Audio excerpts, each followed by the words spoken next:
¿Qué tal? ¿Cómo están amigos y amigas de Encuentros? Durante todos estos días hemos estado platicando con ustedes sobre la sobrerepresentación, valga la expresión, sobre la reforma judicial. Dos temas que aunque parecen ser distintos, van de la mano, unidos con el famoso Plan C, con la mayoría calificada por parte de Morena. ¿Qué se ha discutido en estos foros de reforma judicial? ¿Cómo se ve lo de la sobrerepresentación desde un punto de vista jurídico, constitucional y político incluso?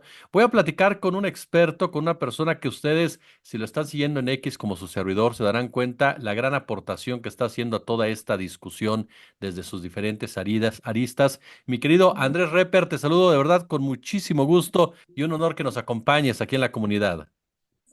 El gusto y el honor es todo mío, Jesús. Te agradezco la labor que haces de divulgación y de difundir las ideas de izquierda que han estado orbitando en México ya desde hace 6 años y que estamos defendiendo todos. Efectivamente, innecesarias, creo, muy necesarios, sobre todo cuando nos topamos con esta avalancha sincronizada diciéndonos que uno, la reforma judicial es imposible llevar a cabo, que no se puede votar por los jueces y lo peor, cuando te dicen gente que está en la Suprema Corte, caso concreto Luis María Aguilar o Javier Lainez, que no hay que cambiar nada, que hay que dejarla como está y si no, pues que entonces elijan a los ministros también, oye. Sí, es que es perfecto el Poder Judicial, es perfecta la tremenda corte, y son perfectos los ministros que tienen a sus parientitos trabajando ahí, o que se retan a golpes en las reuniones privadas, o que se burlan de las ministras mujeres, haciendo gala de misoginia, de exclusión, diciendo que defienden que todos son el Poder Judicial, cuando no es cierto. Realmente a las personas que los cuestionan y que no llegan bajo las reglas de estos poderes fácticos o arreglos políticos, pues las atacan, las aíslan, se burlan de ellas, caso las ministras nombradas en esta administración. Entonces, la verdad, estamos ante un órgano del Estado que había sido intocado, que nunca había sido criticado y sobre el cual nunca había habido un escrutinio público.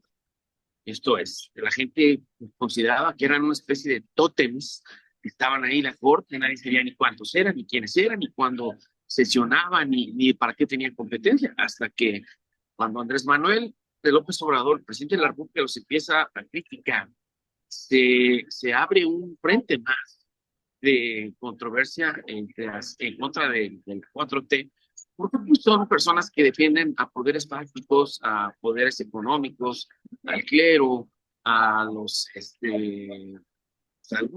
poderes delincuenciales regionales, ¿no? A quienes protegen a través de sus sentencias. Y esto crea la necesidad de que todos empecemos a reflexionar de qué pasa con la Corte, cómo podemos mejorarlo. Andrés Manuel propone, todos sabemos, en 2022 se propone una reforma electoral que no pasa. Esto, aunque digan que era una dictadura y que era un aspirante a dictador, pues se demostró en la Cámara de Diputados que no pasó, porque hay división de poderes, se respetaron las mayorías que no eran completas y las minorías se impusieron, no pasó esa reforma electoral. Entonces él, de manera coloquial, dijo, bueno, tenemos un plan B, tenemos una segunda opción, una alternativa, que era hacer una reforma legal para la cual no se necesitaban tantos votos. Apenas la terminamos y la Corte, como otras muchas cosas que se intentaron, la invalidó, la expulsó del sistema jurídico, diciendo que se habían violado procedimientos legislativos. Yo estudié el caso y solamente hubo una violación, todas las demás fueron verdaderas exageraciones de los ministros para suspenderla. La suspendieron indebidamente porque no se debía suspender, se tenía que estudiar y en su caso definir si formaría parte o no del sistema jurídico, pero la suspendieron, digamos, preliminarmente, violando ellos mismos, violando la Constitución. Entonces, a la siguiente mañanera, recuerdo que el presidente dijo, bueno, pero vamos con un plan C, o sea, tenemos una alternativa. Y ese plan C significa que la 4T puede tener las mayorías necesarias para cambiar la Constitución y que no nos estén parando los goles, ¿no? Entonces, el plan C pues, no es ninguna ley. El plan C es lo que ya logramos, que fuera que tuviéramos Morena y sus aliados el número de diputados suficientes para que en caso de ciertas votaciones se pueda reunir sin que esto esté firmado, ni que sea un hecho todavía, se reúna la mayoría calificada de 2/3 partes. O sea, Lo que está conformando son bancadas de partidos en el Congreso. Eso no quiere decir que ya existan mayorías calificadas. Las mayorías se forman cada vez que se somete un asunto a la consideración de todos los diputados. Habrá algunos asuntos en los que Morena y Verde pues no estén de acuerdo, ¿no? O Morena y PT no estén de acuerdo, pues no tendrá por qué juntarse una mayoría calificada. Pero bueno, ahí nos quieren asustar con el petate del muerto. Eh, pero para llegar a esto, o sea, estos temores de reformas que los afectarían, pues ahora lo que dicen es que Morena y sus aliados estarían sobre representados. Creo que es lo que esto amerita una explicación para que le entendamos todos, así como a mí me lo explicaron en la universidad los maestros, como para que lo entienda un niño, porque es un tema técnico que como está redactado en la Constitución, con las palabras que está redactado, parece un galimatías árido que nadie va a comprender. Y la verdad es que es muy fácil comprenderlo si se explica correctamente. Lo intentaré. Eh, si un partido tiene un porcentaje de votos en la elección, vamos a usar un ejemplo. Un partido tiene el 20% de votos. Esto no quiere decir que tenga el 20% de diputados. Eso hubiera sido si hubiera pasado la reforma que propuso el presidente, que estaba abogando por una proporcionalidad pura o directa. 20% de votos, 20% de curules en la Cámara de Diputados. Pero nosotros tenemos un sistema mixto que se inició desde los años 70, en el que fue aumentando el número de diputados hasta que a finales de los 80, principios de los 90, se escogió que hubieran 500 diputados. 300 de ellos se iban a elegir uno por cada distrito y los 200 restantes de acuerdo al porcentaje de votos. De tal manera que bajo este sistema, aunque tú tengas el 20%, no vas a tener el 20% de los diputados, porque a lo mejor tus votos, aunque hayas ganado un distrito, no suman tanto porcentaje. O al revés, ganaste, ganaste pocos distritos, pero tienes muchos votos. Por ejemplo, en un distrito que alguien le gana, el candidato A le gana al candidato B con 10 votos de diferencia, pero el chiste es que el que ganó sacó 1000 y el que perdió sacó 990. Entonces, es justo que el que perdió, no obstante que haya perdido, pueda aportar ese porcentaje para que se junte un porcentaje en el que digan, bueno, tu partido B, que perdiste, tienes derecho a estar representado con cierto número de diputados por el porcentaje de votos que obtuviste. Pero la Constitución establece esta regla. Nadie puede tener el porcentaje de asientos en el Congreso que sea superior a 8 puntos su porcentaje de votación. O sea, que si obtuviste el 20% de los votos, puedes tener hasta el 28% de los curules, no más. Claro, que si obtienes el 27% de esos curules, estás sobre representado, pero dentro del límite constitucional no pasa nada. Claro que esto, al hacerlo cada partido así, pues el verde va a tener su porcentaje, el PT va a tener su porcentaje, y en caso de que se voten de manera conjunta, por ejemplo, la reforma judicial, sí se obtendrían ese número de votos, pero eso no está violando la Constitución, es el porcentaje que a cada partido le toca. ¿Qué pasa si una vez que distribuyes estos porcentajes, resulta que a Morena le toca, supongamos que sacó el 20% y le toca el 30% de los asientos? Está sobre representado y está por arriba del límite. Entonces hay que quitarle un diputado y pasárselo al que esté más injustamente subrepresentado, aquel que esté por abajo del 8% hacia abajo. Entonces, así se va compensando hasta que se integra un número de diputados estimado, que ahorita ya estimado ya se sabe más o menos qué porcentaje. Me parece que Morena andaría por el 49% de curules en el Congreso, pero no rebasa su porcentaje de votación. Nada más que están usando un discurso dirigido a asustar a la gente, dirigido a, como siempre lo han hecho, con falacias, con sofismas, a decir que se están robando los curules porque de ninguna manera que Morena tiene eso, ¿no? Claro que no lo tienen Morena. Si acaso tendrán los votos los 3 puntos, si votan juntos en alguno de estos 3 puntos. Morena por sí solo, por supuesto que no está robando el voto. Más o menos sería una explicación muy, muy arbitraria de todo esto, mi querido. Oye, querido Andrés, el tema, por ejemplo, de cómo evitarlo. Escuchábamos ya hace unos días a los integrantes del Poder Judicial decir, tenemos dos estrategias. Una de ellas es precisamente evitar la sobrerepresentación de Morena y de esa manera detener la reforma judicial. ¿qué tanto crees que como tú lo definías, galimatías en torno a la sobrerepresentación y demás, puede impactar en la discusión del tribunal? ¿Tiene para dónde hacerse el tribunal la autoridad electoral o tiene que aplicar la ley y no el espíritu de la ley como piden los panistas? Sí, pues mira, es que la eterna discusión de si el juez aplica o interpreta está resuelta desde que se inició la discusión. Los jueces siempre interpretan. Y la Constitución establece que el primer método para interpretar es el gramatical. O sea, antes de que empieces a dudar qué quiso decir este párrafo o esta oración, este enunciado, qué dice gramaticalmente, sujeto, verbo, predicado. Y si el significado gramatical no te alcanza, entonces acudes a otro tipo de interpretación. Hay quien dice una interpretación sistemática. ¿Qué es eso? Explicado muy brevemente. Si te pones a leer todas las normas que están en la Constitución, identificas tú, le atribuyes un sentido sistemático a todas esas normas y dices, bueno, esta norma forma parte de un sistema, entonces para que sea acorde con el sistema, tiene que ser en este sentido. Y también se le llama armónica, ¿no? Oye, si todas las normas, por ejemplo, favorecen a los derechos humanos y alguien saca una norma que no favorece a los derechos humanos, entonces no está en armonía con el resto de las normas, entonces dicen, bajo una interpretación armónica, esto no va. Y cuando dicen, y una interpretación conforme, ¿qué quiere decir? Que sea conforme a lo que dice la Constitución. Pero todos estos son argumentos como para decir, pues desde mi punto de vista, lo que es armónico es esto, y bajo el tuyo, lo que es armónico es lo otro. Y al final, ¿cómo se resuelve? Pues con votos al interior del pleno. Los ministros que estén, la mayoría de ministros de un lado, o la mayoría de otro. En el caso de los magistrados electorales, ellos entrarán al conocimiento de esto solo si se impugna la asignación que haga el INE, es el que asigna la representación proporcional.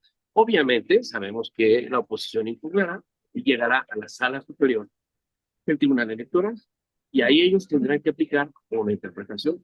¿Qué interpretación? La gramatical. ¿Por qué? Porque el artículo 54 dice, no, ningún partido podrá tener más de 8 puntos porcentuales que rebasen su porcentaje de votación. Pues no hay para dónde hacerse. Cuando la norma diga, a juicio del juez, de acuerdo con la jurisprudencia, o sea, como que habrá posibilidades ambiguas, pues sí, arráncate a interpretar como Dios te dé a entender. Pero cuando incluso la Constitución te está estableciendo un porcentaje puntual, un número, una cifra, 8%. Ningún partido, ningún significa cero. Partido es singular, o sea, no puede haber un solo partido que lo haga. No dice, no puede haber una coalición, porque además las coaliciones ya no existen. Existieron hasta el día de la jornada electoral. Son coaliciones electorales y se forman para que puedan sumar los tiempos de radio y televisión, para que los partidos se sientan que se están acompañando y no pierdan el registro. Es por efectos electorales, ¿no? Pero concluye el día de la votación. Pues no está firmado ni hay un pacto de que el PT, por haber ido con Morena en la elección, va a acompañar a Morena en todas las votaciones. Sería absurdo. Entonces, no hay oportunidad de hacerse para un lado o para el otro. Hay una tesis que citan a principios a mediados de los 90 de la Corte en la que, al parecer, la exministra Olga Sánchez Cordero habría dicho que esas normas que hablaban de la representación se tenían que interpretar en el sentido funcional para que esté bien, era para que hubiera representación. Y más que es la opinión de una ministra en un asunto específico y que no se ha sostenido en las últimas 5 elecciones de diputados. Esta reforma se puso en 2008, entonces entró la elección de 2009, la de 2012, la de 2015, la de 2018, la de 2021, 5 procesos electorales en los que se aplica textual ese texto del artículo 54. Entonces, que ahorita quieran cambiarlo, es para decirles la frase jocosa que los abogados hemos inventado con el ingenio y picardía mexicana, que dice volunta Deus in bueyes compadres. O sea, que se haga la voluntad de Dios en los bueyes de mi compadre, pero a mí no. Porque antes no lo querían y ahora sí lo quieren. Entonces, pues no es de contentillo. Son la posición que perdió y ahora tienen que asumir esa realidad jurídica. Perdieron la elección y no tienen esos votos. Punto. Esa era mi siguiente pregunta, querido Andrés. ¿Qué tanto se atentaba contra el voto popular? Incluso, ¿qué tanto se contrapone, y eso te lo pregunto desde tu expertise, así como está la misma norma con el voto popular, con la decisión de la ciudadanía de otorgarle una mayoría a un partido, a un proyecto de nación, pero que con este afán de fortalecer a una minoría, le des cierta cantidad de lugares? No, justamente el límite tiene que ver con que se evite una distorsión, que un partido no vaya a obtener más de lo que merece y que un partido no sufra las consecuencias de no tener los suficientes votos para que no se refleje la intención de los electores.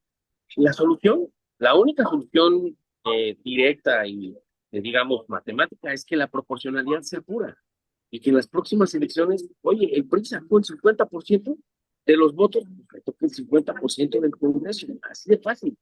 Nada más que eso aterra a quienes tienen votos abajo.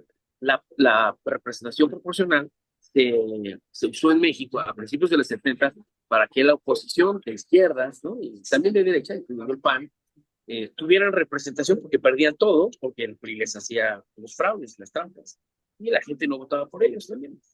Entonces dijo, bueno, a ver qué porcentaje, y empezaron a meter diputados. En un libro que escribió Goldenberg, junto con Lorenzo Córdoba y Ricardo Guerra, establecían esto que se llamaba la mecánica del cambio político, que decía, ¿cómo logramos estos cambios? Pues cuando se abrió la puerta, cuando la autoridad del Estado dijo, vamos a dejar entrar pluris, estos pluris pugnaron por que hubiera más democracia, se cambiaron las leyes, entraron más pluris, que pugnaron por más democracia, que cambiaron las leyes, así, hasta que llegamos al momento en que ya las oposiciones ya no tenían, digamos, necesidad de ser rescatadas por una proporcionalidad. Y un día vino un teórico italiano muy famoso entre los politólogos y abogados constitucionalistas, se llama Giovanni Sartori, y dio una conferencia en la sala superior y dijo que México ya, según él, ya podría prescindir incluso de la representación proporcional, porque en Europa van cambiando, sobre todo en Italia, cambian las constituciones y leyes, pues conforme va cambiando la realidad, cual me parece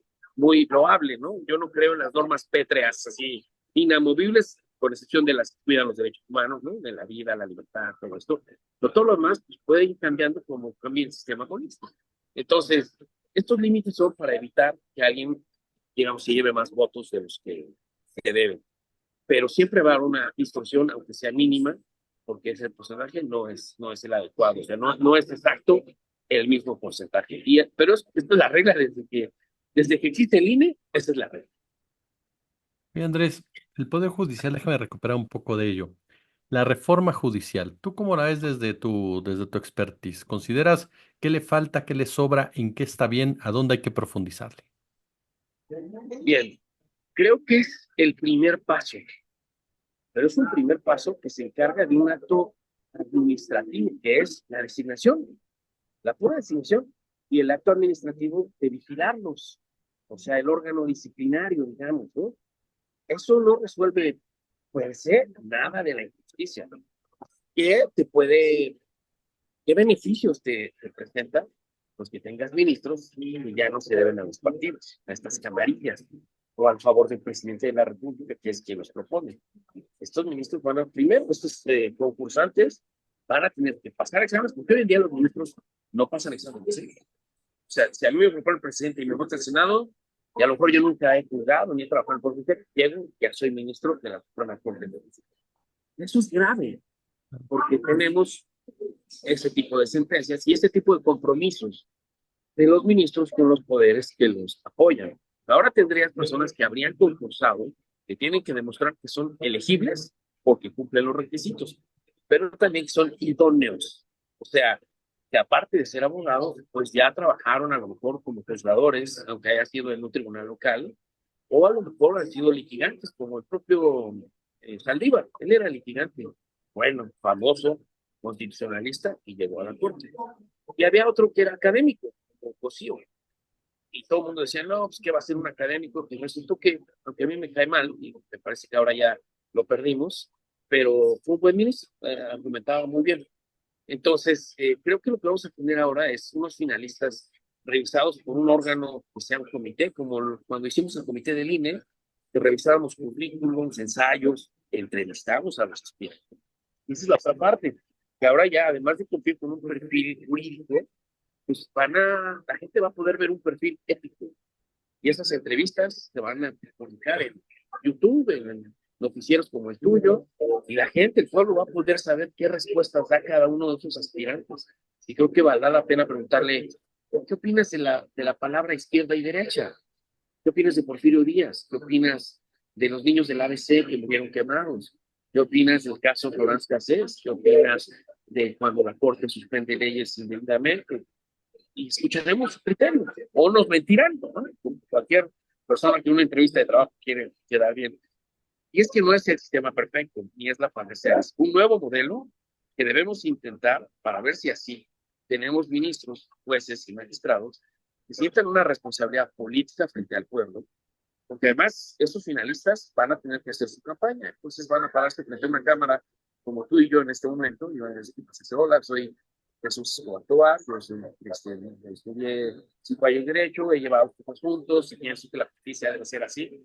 Y el que convenza más, la gente va a decir, ¿estás yendo a la popularidad? No, creo que hay un tema de subestimación de la gente, creo que le faltan el respeto durísimo a la mayoría de los mexicanos, porque pues, Claudia Sheinbaum no es precisamente la mujer más carismática del mundo, pero la gente valoró su formación, su constancia, su congruencia, que es de izquierda, que la dieron desde mucho tiempo atrás marchando y peleando. Y Claudia ganó no nada más en el sector de la izquierda, ganó entre la gente de más dinero, ganó entre la gente más educada, ganó entre las zonas metropolitanas donde hay más, digamos, personas con más posibilidades económicas. Entonces, creo que hay una falta de respeto, está subestimando muchísimo a la gente. Creo que la gente cuando escucha a alguien frente a una cámara que está proponiendo un proyecto, unas líneas de trabajo, puede formarse un criterio y va a tener 30 opciones. 10 propuestas por presidente, 10 por el Poder Judicial, 10 por el Legislativo. Seguramente habrá, perdón, seguramente habrá quien les llene el ojo más, la gente votará. Creo que esto no resuelve, regreso al tema, a la pregunta, no resuelve los problemas de impunidad y de falta de preparación de los ministerios públicos, los errores de las fiscalías, la pésima redactación social, pero todas esas cosas que ya están formadas en la agenda de reformas de la próxima presidenta, o sea, que ya está hablando de que van a entrar y seguramente el ministro Saldívar está ayudándole a redactar, no lo sé, eh, no podemos hacerlas y antes no quitamos a los que nos van a impedir hacerlas. Porque imagínate, hoy que los fiscales de los estados son prácticamente varones intocables, incluso superviven a los gobernadores, ¿no? Prevalecen, según gobernadores, estos quedan. Imagínate que es una reforma diciendo pues, que ya se tienen que ir. Estos fiscales tienen legitimación, o sea, tienen derecho, de acuerdo con la Constitución, de promover acciones de inconstitucionalidad.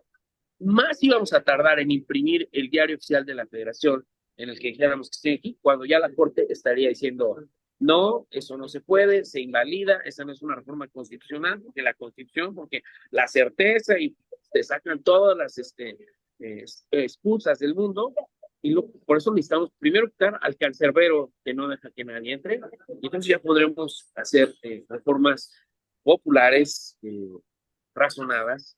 Y otra cosa que yo sí quiero decir, esto no es un pase automático para gente no preparada. Tenemos que ser muy cuidadosos, extremadamente cuidadosos a qué clase de persona va a proponer cada uno de los poderes. Y todos los mexicanos debemos estar muy pendientes y muy críticos de cómo se lleva a cabo los concursos de selección, cómo se verifican la veracidad de los perfiles. Imagínate que alguien proponga a una persona y de repente cuando alguien más revise su ensayo, se dé cuenta que está copiado. Por ejemplo, es una de las razones que yo sugiero que quienes concursen, que lleguen y se sientan y redacten un ensayo ahí mismo de su puño y letra. Tú le hagas una pregunta, ¿qué opinas de la interpretación de los derechos humanos de la Corte Interamericana de Derechos Humanos? Escribe en una cuartilla a mano, déjanos conocer tu pensamiento. Y ahí sí vas a ver si la persona es articulada, tiene capacidad de síntesis, de expresar una idea, porque hoy en día cualquiera te presenta certificados de doctorado, de maestrías, de escuelas, patito, de inglés y computación al mismo tiempo. Mi querido Andrés Reper, de verdad un placer platicar contigo aquí en nuestra comunidad y aprender de ti, oye.